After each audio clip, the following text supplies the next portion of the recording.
Alimentary canal वाला system हमने पढ़ा था, उसमें किसी को कोई डाउट है? इस डायग्राम से हम पढ़ चुके थे, ठीक है। यहाँ तक किसी को कोई डाउट है? नहीं है भाई, इतने इंटेलिजेंट बच्चे जो हैं मेरे, किसी को कोई डाउट नहीं होता। मुझे नहीं पता था जूलॉजी इतनी इजी हो गई है, बच्चों को सारी चीजें ऐसे क्लियर होती चल रही हैं साथ साथ ही। अच्छा सच्ची बताओ, कुछ भी समझ में नहीं आ रहा है? देखो दो ही ऑप्शन हो सकते हैं, या तो मैं इतना अच्छा पढ़ा रही हूँ कि आपको सब कुछ ही समझ में आ रहा है, या फिर कुछ समझ में नहीं आ रहा, मैं इतना गंदा पढ़ा रही हूँ इसलिए आपको कोई डाउट्स नहीं आ रहे हैं। एक तो ऑप्शन होगा।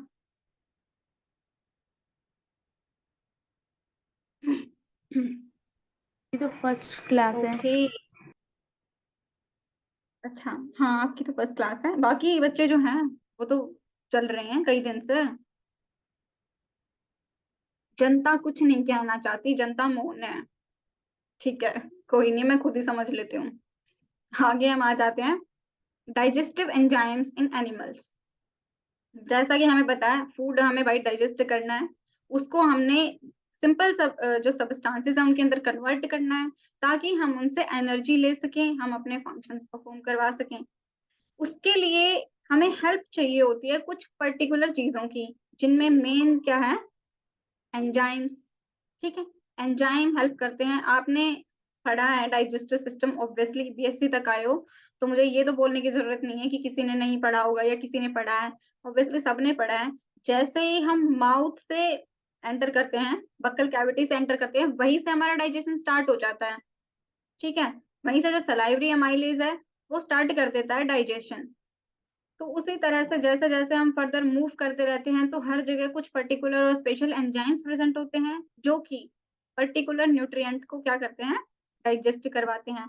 तो अभी हम पढ़ते हैं वो कौन से डाइजेस्टिव एंजाइम्स हैं। Digestive enzymes, as you know, chemically break down complex large ingested food molecule by hydrolysis into simpler and smaller soluble units। ठीक है, हाइड्रोलिसिस करवाते हैं और उसके बाद सिंपलर और स्मॉलर सोल्यूबल यूनिट्स के अंदर कन्वर्ट कर देते हैं जो इंजेस्टेड फूड है, जिसे हम एनगल्फ कर चुके हैं।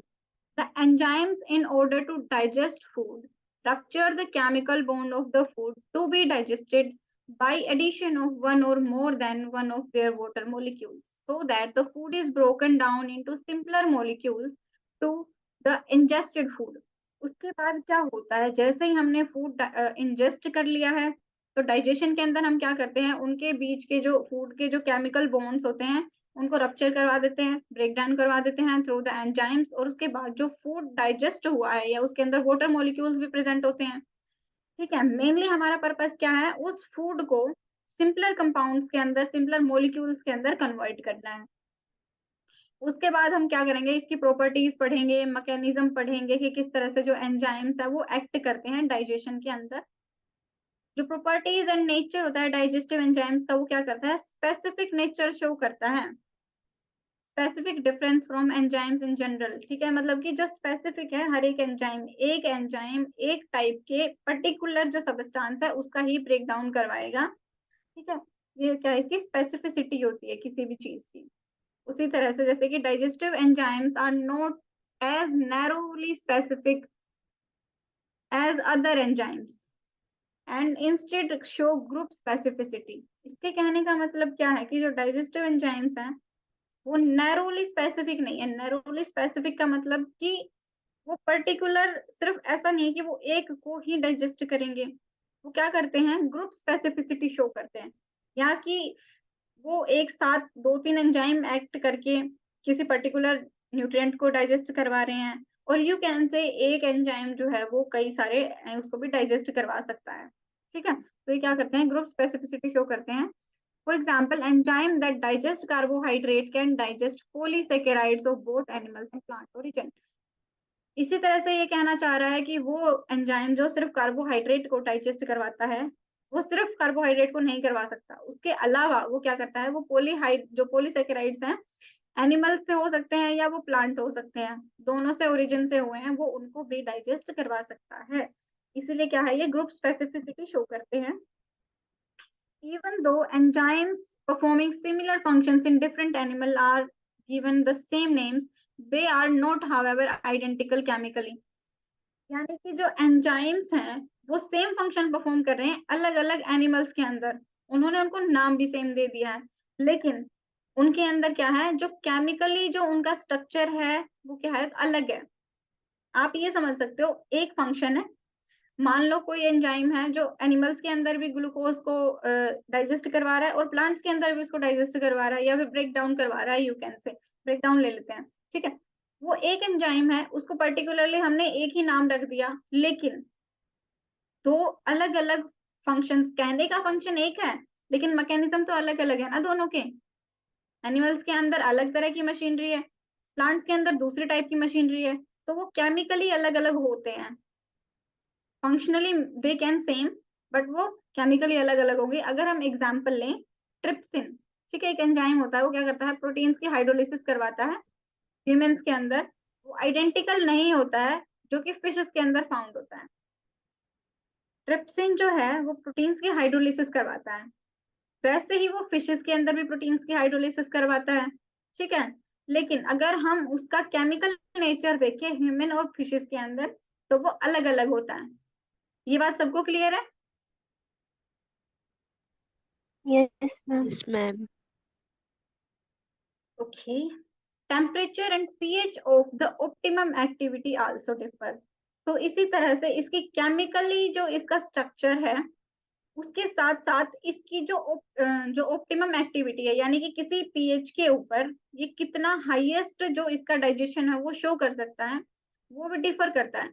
जैसे जैसे हम पीएच चेंज करते जाएंगे वैसे वैसे इसकी एक्टिविटी डिक्रीज इंक्रीज जिस तरह से भी इसके लिए वो होगी, अफोर्डेबल होगी, वो वैसे मैनेज होता जाएगा, ठीक है।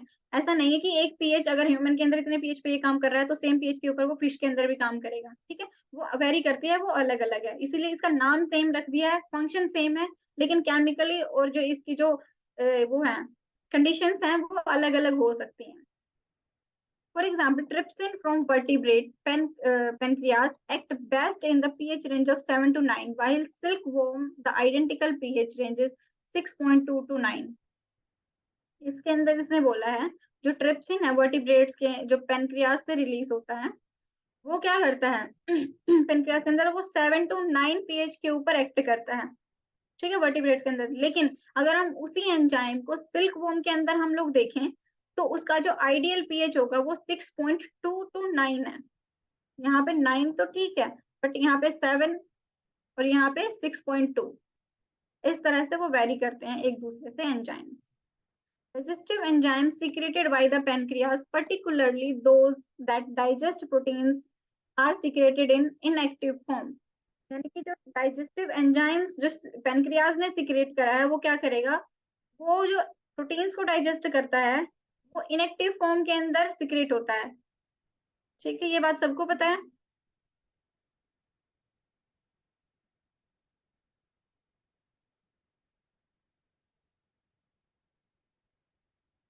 मत दो जवाब, डाउट तुम्हारे ही रहने भाई, पेपर में मेरा थोड़ी रहना, लिखना तुमने है, ठीक है। 4 major classes of digestive enzyme in animals. First one is protease, जो क्या करता है, हाइड्रोलाइज करवाता है पेप्टाइड बॉन्ड्स को प्रोटीन्स के अंदर।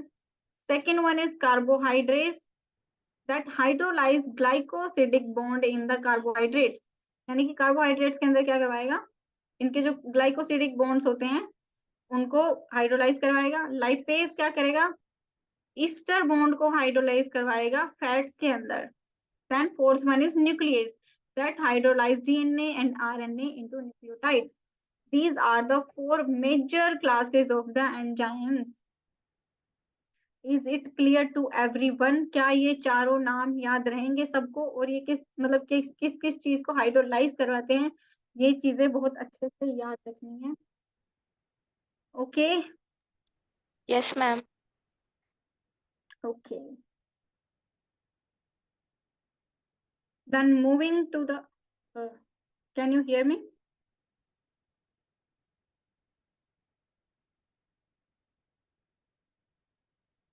मेरी आवाज सबको आ रही है? Moving to the next part, action of proteolytic enzymes. Protein digestion begins in the stomach and is completed in the small intestine. ठीक है, प्रोटीन्स का जो डाइजेशन है वो स्टमक के अंदर स्टार्ट हो जाता है और स्मॉल इंटेस्टाइन के अंदर जाके वो कंप्लीट होता है। It is brought about by the proteolytic enzyme known as protease. अभी हम पढ़ के आए थे कि प्रोटीन्स का जो हाइड्रोलिसिस है वो प्रोटीएज एंजाइम करवाते हैं, जो कि सिंथेसाइज्ड होते हैं एज लार्ज इनएक्टिव फॉर्म के अंदर, जैसे कि जाइमोजन है। ठीक है, ये इनएक्टिव फॉर्म के अंदर सीक्रेट होते हैं और उसके बाद क्या होते हैं, वो एक्टिव फॉर्म के अंदर क्रिएट हो जाते हैं आफ्टर सम क्लीवेज। ठीक है, enzymes that digest proteins are categorized based on the site of their action in the protein molecules। ये दो टाइप के हैं, one is endopeptidase and second one is exopeptidase। अभी तक मेनली इसके अंदर कहने का मतलब क्या है, जो प्रोटियोलिटिक एंजाइम्स होते हैं वो क्या करते हैं, प्रोटीन्स का डाइजेशन कराते हैं। प्रोटीन्स का डाइजेशन स्टमक के अंदर स्टार्ट होता है, स्मॉल इंटेस्टाइन के अंदर जाके कंप्लीट होता है। And third one is the कि जो सिक्रेट हुए हैं एंजाइम्स वो इनएक्टिव फॉर्म के अंदर सिक्रेट होंगे लाइक जाइमोजन, एंड उसके बाद क्या होंगे, क्लीवेज होगी उनके अंदर और फिर उसके बाद वो एक्टिव प्रोटीएज जो है वो क्रिएट करेंगे यानी कि सिक्रेट करेंगे। अभी तक ये बात क्लियर है सबको कि दो ग्रुप्स हैं, एंडोपेप्टाइडेज एंड एक्सोपेप्टाइडेज। ठीक Yes, ma'am. है, now endopeptidase, what is endopeptidase? That confines their attack to the interior part of the protein molecule so that large peptide chain are broken into smaller fragments। इसका मतलब क्या है, ये मान लो हमारी एक प्रोटीन्स की चेन है, इसमें क्या करेंगे, जो एंडोपेप्टाइडेज होते हैं वो क्या करेंगे, अपना जो अटैक है वो कहीं बीच में करेंगे, मान लो यहाँ पे कर दिया और यहाँ पे कर दिया। ठीक है, तो ये बीच वाला जो पोर्शन है इसको अटैक करेंगे।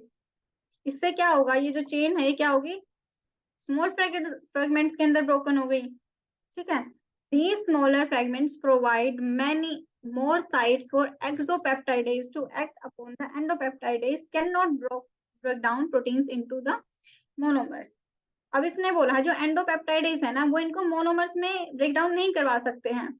बेसिकली एक मिनट मैं इस डायग्राम को थोड़ा क्लियर करके आपको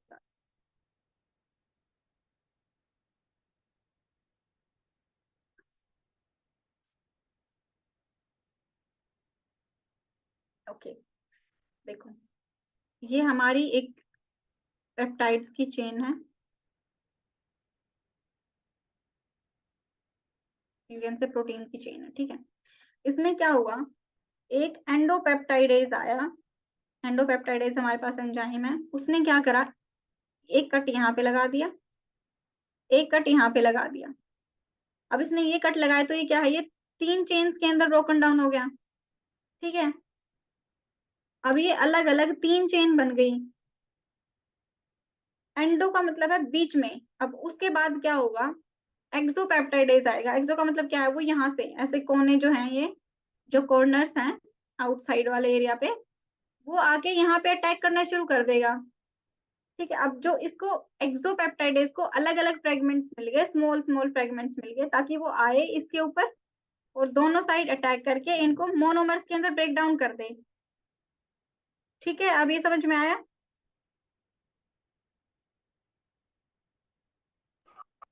मैम एक बार और समझा दो। देखो, जो एंडोपेप्टाइडेज है वो क्या करेगा, किसी भी प्रोटीन की चेन है उसके बीच में कट लगाएगा।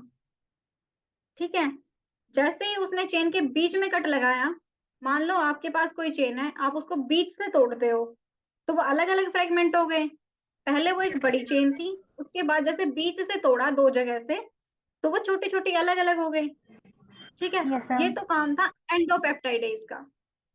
जैसे ही एंडोपेप्टाइडेज ने इनको अलग अलग फ्रेगमेंट्स के अंदर तोड़ दिया, तो जो एक्सोपेप्टाइडेज है, एक्सो से मतलब है बाहर वाला एरिया, समझ में इतना आप समझ जाओगे, एंडो एक्सो, एक्सो यस से मैम। मतलब बाहर वाला एरिया। ठीक है, तो जो एक्सो है वो क्या करेगा, मान लो ये हमारी जो ब्रेक डाउन हुई थी, इसके ऊपर दो दो प्रोटीन्स प्रेजेंट थे। ठीक है, अब एक्सोपेप्टाइडेज आएगा, इसको दोनों साइड कॉर्नर मिल गए। ठीक है, क्योंकि ये बीच में तो लगा नहीं सकता, यस मैम। दोनों साइड कॉर्नर मिल गए स्मॉल चेन के, तो ये एक कट यहाँ पे लगा देगा एक कट यहाँ पे लगा देगा, उसके बाद क्या हो, ये दोनों मॉलिक्यूल अलग अलग हो गए और ये मोनोमर्स के अंदर क्रिएट हो गए। ठीक है, अभी समझ में आया? Okay Radhe. Then exopeptidase digest the smaller protein fragment produced by the action of endopeptidase. They act only peptide bonds present at the end of the peptide chain and cause the release of amino acid, dipeptides and tripeptides. There are several types of endopeptidase and exopeptidase, of which the main ones are listed table के अंदर हम देखेंगे। तो exopeptidase का काम क्या था? जो स्मॉल फ्रेगमेंट एंडोपेप्टाइडेज ने क्रिएट करे थे, उन्हीं को उसने स्मॉल अमाइनो एसिड के अंदर कन्वर्ट कर दिया, अलग अलग अमाइनो एसिड्स बन गए। उसके बाद जो एंडोपेप्टाइडेज है और जो एक्सोपेप्टाइडेज है वो भी डिफरेंट डिफरेंट होते हैं, उसको भी हम स्टडी कर लेंगे। ठीक है, as you can see, sorry, जो एक्सोपेप्टाइडेज और एंडोपेप्टाइडेज है वो क्या करते हैं, अटैक करते हैं स्पेसिफिक पेप्टाइड बॉन्ड को और डिपेंड करते हैं केमिकल ग्रुप कि उसके पास कोई भी जो पेप्टाइड बॉन्ड है उसके पास में कौन सा केमिकल ग्रुप प्रेजेंट है, उसके ऊपर डिपेंड करती है functioning of exopeptide and endopeptide. The inactive form of proteolytic enzymes need activators and autocatalyst for converting them into active forms. अब जो प्रोटियोलिटिक एंजाइम्स प्रोड्यूस हुए थे, हमें पता है वो इनएक्टिव फॉर्म के अंदर, जाइमोजन के अंदर क्या थे, वो सीक्रेट हुए थे। अब उनको कुछ एक्टिवेटर्स चाहिए या कुछ ऑटो कैटलिस्ट चाहिए। ठीक है, कैटलिस्ट का मतलब क्या था, किसी रिएक्शन को फर्दर इंक्रीज करवाना, हेल्प करवाता था कैटलिस्ट ऐड करके, उसके बाद वो फर्दर रिलीज हो जाता था बिना किसी इफेक्ट के। ठीक है, तो इसका मतलब क्या है, उन एंजाइम्स को एक्टिवेट करवाने के लिए एक एक्टिवेटर चाहिए है जो कि उनको एक्टिव फॉर्म के अंदर कन्वर्ट कर सके। मान लिया एग्जांपल पेप्सिनोजन हमने ले लिया, जो शीफ सेल्स होती हैं उनसे क्या हुआ, पेप्सिनोजन रिलीज हुआ स्टमक के अंदर, ओनली एक्टिवेटेड व्हेन, जब जो पेप्सिनोजन है रिलीज हो गया, वो एक्टिवेट नहीं है, वो इनएक्टिव है। वो सिर्फ तब एक्टिवेट होगा जब वो HCl के कांटेक्ट में आएगा, और HCl क्या है, वो जो पेराइटल सेल्स हैं स्टमक की, वो क्या करती है, वो सिक्रेट करती हैं। ठीक है, ये क्लियर है? यहाँ पे HCl जो है वो क्या है, वो एक्टिवेटर की तरह एक्ट करता है for pepsinogen. Yes, ma'am. The acidic environment of the stomach activate the inactive pepsinogen into the active pepsin by altering the conformation of pepsinogen so that it can cleave itself and yield active pepsin। उसके बाद क्या है, जो active जो HCl का जो environment है वो पेप्सिनोजन को कुछ इस तरह से क्लीव करेगा, कुछ इस तरह से उसके बॉन्ड्स के अंदर ब्रेक डाउन करेगा, चेंज करेगा, यू कैन से, जिससे वो क्या होगा, एक्टिव फॉर्म यानी कि पेप्सिन के अंदर वो कन्वर्ट हो जाता है। ठीक है, ये क्लियर है सबको? तो इस टेबल के अंदर देखो,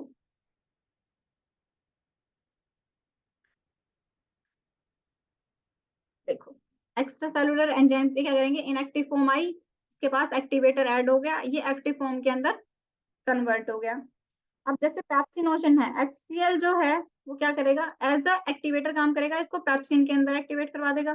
ट्रिप्सिनोजन है, क्या है, एंटीरोकाइनेज है, ये एक्ट करेगा और ट्रिप्सिन के अंदर कन्वर्ट करवा देगा। काइमोट्रिप्सिनोजन है, ट्रिप्सिन इसके अंदर ऐड होगा और उसको काइमोट्रिप्सिन के अंदर एक्टिवेट करवा देगा। ठीक है, देन प्रोटियोलेस्ट, ट्रिप्सिन ऐड हो गया और इलास्टेज के अंदर कन्वर्ट करवा दिया। तो इस तरह से क्या होता है, एक्टिवेटर्स की हेल्प से जो इनएक्टिव फॉर्म के अंदर प्रोड्यूस हुए थे एंजाइम्स, उनको एक्टिवेट करवाया जाता है एंड फर्दर फिर उनका क्या होता है, आगे वो एक्टिव होके अपना जो डाइजेशन है वो परफॉर्म करते हैं। ठीक है, यहाँ तक किसी को कोई डाउट?